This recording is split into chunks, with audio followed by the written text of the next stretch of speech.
The Minnesota cop who killed Amir Locke during a no-knock raid will not be charged with anything. And of course, this is no surprise, but it is interesting to me that there hasn't been any real outcry over this case. There haven't been major protests over this case. There hasn't even really been a broader conversation about continued police violence. And I think one reason for that is we're all just fucking tired. We're all beat up and exhausted and just happy to have survived these past 2 fucking years. Can't we just talk about the slap? Also, white people have a very limited amount of energy and effort they're willing to put into causes that don't directly affect themselves.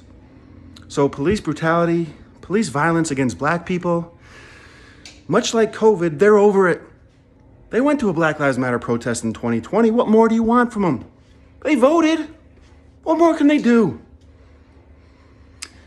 And to be real, it is disheartening and frustrating, to say the least, to see the people who promised to make police reform one of their top priorities get into power and then not only fail to deliver on those promises, but actually turn around and publicly and loudly proclaim their die-hard support for police.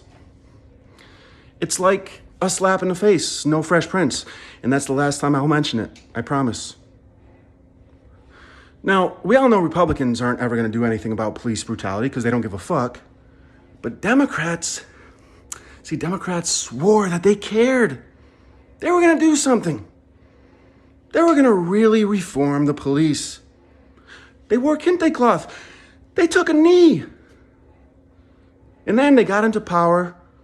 Voters gave them the presidency, gave them the Senate. They kept the House. And then nothing. Actually, worse than nothing, because now they're all fighting to see who can be looked at as the toughest on crime. Refund the police, Joe Biden says, even though no police were actually defunded in the first fucking place. It is pathetic, and it's exactly why nothing ever changes. And it would be disappointing if I had any faith in them to begin with. To lose hope, you gotta have hope. And I just don't have any hope that police will actually reform. Of course, I want them to. Yes. But I don't call out police and politicians because I expect them to improve.